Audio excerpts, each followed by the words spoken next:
Então vamos lá, galera. Primeira lei de Mendel. Uma coisa muito importante que a gente tem que entender sobre Mendel para conseguir entender o trabalho de Mendel. Mendel era um monge que preferiu estudar ervilhas. Por quê? Por uma série de fatores. Facilidade de manuseio, facilidade de cruzamento, o número amostral. Mendel fez 27 mil cruzamentos até chegar às suas conclusões. Então respeita o cara porque ele sabe o que ele está falando, beleza? Isso aqui tudo aconteceu por volta de 1850, então tem muita coisa que Mendel não sabia ainda da existência, mas que a partir do trabalho de Mendel, ele conseguiu abrir caminho, trazer luz a uma série de questões sobre a transmissão da hereditariedade, que é o que a genética fala. Como que as características são passadas aos seus descendentes, beleza? Então olha só, o que é a primeira lei de Mendel? Primeiro eu vou falar, depois eu vou explicar. Cada característica é determinada por um par de fatores, por um par de genes, que se segregam durante a formação de gametas. Então essa é a conclusão da primeira lei de Mendel. Primeira lei de Mendel também está associada à lei da segregação de fatores e ao monohibridismo. O que isso quer dizer, Tiagão? Monohibridismo. Monohibridismo é quando a gente trabalha com apenas uma característica. Então, por exemplo, a cor da ervilha, isso é uma característica. A cor da ervilha e a altura da planta já são duas características. Então, uma das vantagens também do trabalho de Mendel é que ele trabalhou as características da planta de forma isolada. Isso facilitou a interpretação dos resultados. Quando você começa a trabalhar muitas características, cor, textura, altura, isso gera um universo amostral muito grande e a interpretação é muito complexa, uma vez que aqui era tudo na base da observação. Por isso o trabalho de Mendel é tão fantástico e por isso que ele foi essencial ao entendimento da transmissão de características, ao entendimento da hereditariedade. Então vamos lá, qual era a ideia? A geração P, também chamada de geração pura ou parental. Então qual foi o primeiro passo de Mendel? Ele pegou plantas que geravam ervilhas da cor amarela e isolou. Pegou plantas que davam ervilhas da cor verde e isolou. E aí começou a cruzar somente essas plantas. Só que aí, galera, isso não aconteceu de uma semana para outra. Isso foi um ano fazendo esse processo. O que Mendel observou? Mendel observou que 100% das plantas que saíam desse cruzamento davam sempre a cor amarela. Eu já coloquei aqui para você que amarelo é o azão e o verde é o azinho, mas Mendel não sabia disso. Ele só prestou atenção no seguinte: quando eu pego essa geração pura, amarela e verde, e cruzo elas constantemente, eu sempre vou ter ervilhas amarelas. Beleza. Aqui de vermelho eu estou colocando para você já a interpretação. O que isso quer dizer? Que 100% dos indivíduos da primeira geração são indivíduos heterozigotos. E olha só, quem é o gene dominante? O gene dominante é o azão, é a cor amarela. O que aconteceu com esse gene azinho aqui? Ele não está se manifestando, por isso que não está aparecendo a cor verde. A cor verde é uma característica recessiva. E características recessivas só se manifestam aos pares. Olha aqui, ó, azinho, verde. A presença de um gene azão já deixou a cor amarela. Esse gene, ele não está se manifestando, certo? Mendel ficou intrigado com isso e aí ele fez um retrocruzamento. Ele pegou os indivíduos da primeira geração e começou a colocá-los para cruzar. E isso também levou muito tempo. E aí o que Mendel percebeu? Mendel percebeu o seguinte, que na segunda geração a cor verde voltava a aparecer. Certo? Qual foi a conclusão de Mendel? Calma aí. Antes de eu falar para você a conclusão, aqui já tem uma coisa muito importante para a gente entender para a resolução das questões. Beleza? Então, olha só. Eu fiz bem colorido, que é para vocês identificarem para onde está indo cada coisa. Como que eu chego nisso aqui? A gente vai fazer um processo de distributiva. Então, olha, esse azão com esse azão. Então tá aqui, ó, azão, azão. Beleza? Este mesmo azão com este azinho. Então aqui, ó, azão, azinho. Olha ele aqui. Bem coloridinho para a gente visualizar. Agora, eu vou pegar este azinho com este azão. E eu tá aqui. Por que eu coloquei o maiúsculo na frente? Por uma questão de convenção. Não faz a menor diferença o azinho na frente do azão. Não muda absolutamente nada para o resultado, certo? Então tá aqui, ó, azinho, azão, o roxinho com o laranja. Este mesmo azinho com este azinho. Então tá aqui, ó. Esse é o modo de cruzamento distributivo. Tem também o quadro de Punnett, que eu vou mostrar já já. Galera, esse jeito é o jeito mais rápido, mais simples e fácil de a gente visualizar o resultado. Olha só, azão, azão, azão, azinho, azão, azinho.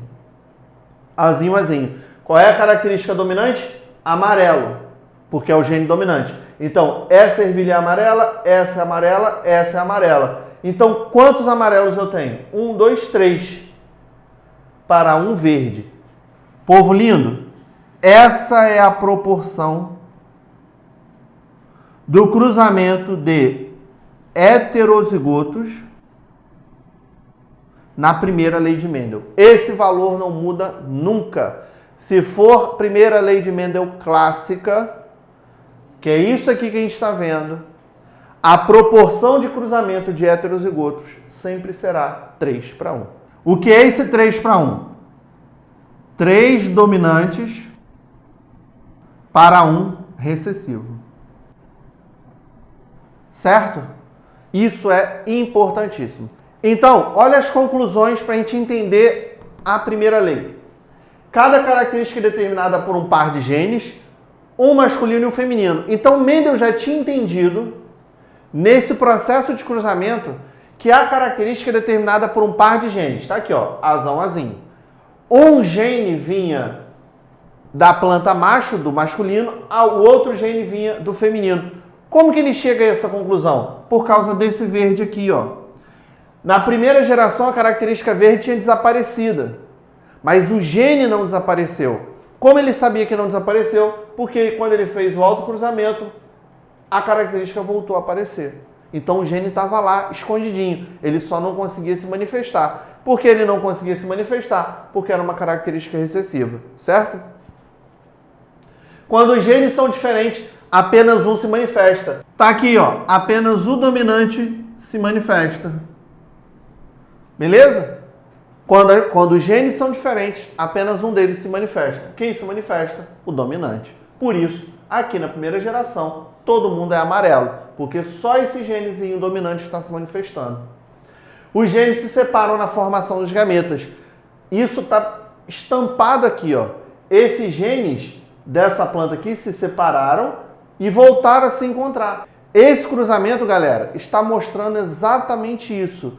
Qual é a probabilidade deste gene encontrar este gene? Qual é a probabilidade deste gene encontrar este gene? O que a gente está fazendo aqui é probabilidade. Qual é a chance do gene azão encontrar com o gene azão da outra planta? Certo? Tá aqui. Beleza, galera? Então, isso é a primeira lei de Mendel. Cada característica é determinada por um par de fatores, tá aqui, que se segregam durante a formação dos gametas. Eles se separam e voltam a se encontrar de novo para dar as características. Beleza? Cada um pensa sempre o seguinte: isso aqui é um indivíduo, isso aqui é um indivíduo, isso aqui é um indivíduo, isso aqui é um indivíduo. Não estão acontecendo os 4 ao mesmo tempo. É a chance desse aparecer, a chance desse aparecer, a chance desse. Isso aqui são probabilidades individuais. Existe uma chance para cada um desses fatores ocorrer. Como é que a gente analisa isso? Vamos ver agora. Então, galera, agora eu vou mostrar para vocês o quadro de Punnett. Uma outra forma de a gente chegar ao mesmo resultado. Então, tá aqui, ó, o meu cruzamento aqui entre dois indivíduos heterozigotos. E aí, como que eu vou fazer o quadro? Olha aqui, ó. Vou pegar este azão com este azão. Então, ó, azão, azão. Vou pegar este azão com este azinho. Então, azão, azinho. Vou pegar este azão com este azinho. Azão, azinho. E vou pegar este azinho com este azinho. Azinho, azinho. Certo? O resultado é o mesmo, é só uma outra forma de a gente chegar a ele. E aí é por preferência. Eu gosto de fazer a distributiva, eu acho mais rápido, mas fica a gosto. O que a gente tem que saber fazer nos dois casos? Interpretar as proporções, beleza? Então vamos lá. Proporção genotípica. Olha só, proporção de genes. Então aqui a gente só vai analisar as letras. Então olha aqui, ó. Homozigoto, ou seja, genes iguais, certo? Dominante. Então eu tenho uma possibilidade apenas de indivíduos homozigotos dominantes. Uma possibilidade em quantas tentativas? 1, 2, 3, 4. Então olha só.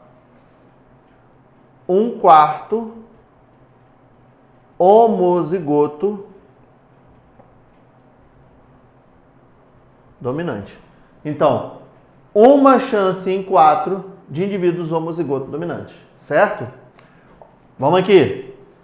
Ó, heterozigoto, ou seja, genes diferentes, um dominante e um recessivo. Então, eu tenho essa chance e essa chance. Então, eu tenho duas possibilidades em 4 de ter indivíduos heterozigotos. Então, olha só.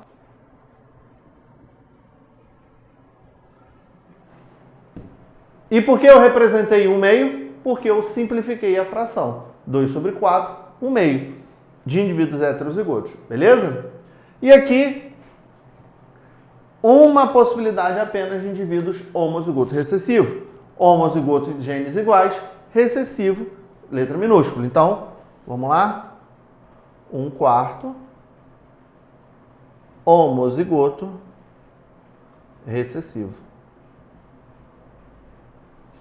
E aí, olha só, esse 1/4 equivale a 25%, esse 1/2 equivale a 50% e esse 1/4, 25%. Beleza? Como que pode vir representado em prova? Ou em fração ou em porcentagem, certo? Então tem que ficar atento. Agora, proporção fenotípica, proporção física. Então veja, olha a interpretação como muda. Esse indivíduo, amarelo. Esse indivíduo, amarelo. Esse indivíduo, amarelo. Então eu tenho 3 possibilidades em 4 de ter indivíduos amarelos. Então, ó. 3/4 amarelo. E eu só tenho uma possibilidade em 4 de ter indivíduos verdes. Então, 1/4 verde. Esse 3/4 equivale a 75% e esse 1/4 equivale a 25%.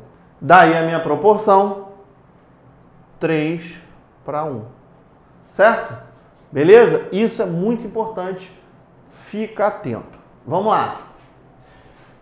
Heredogramas. Na maioria das questões vai vir um heredograma para você interpretar. E aí a gente vai ver isso bem no exercício, beleza?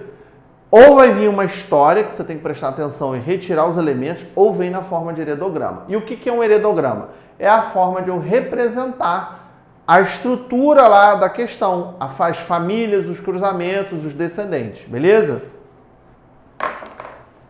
E aí o que você tem que ficar atento?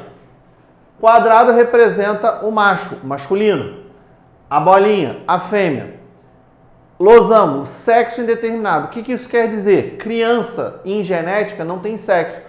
Um casal onde o homem era albino e a mulher não era albina. Tiveram uma criança. Essa criança é sexo indeterminado. Por quê? Porque se ele falar qual é a probabilidade de ter um menino, aí eu estou determinando o sexo. Isso influi na probabilidade que a gente já vai ver já, beleza? Então, se a questão está falando de criança é sexo indeterminado, isso não influencia na proporção.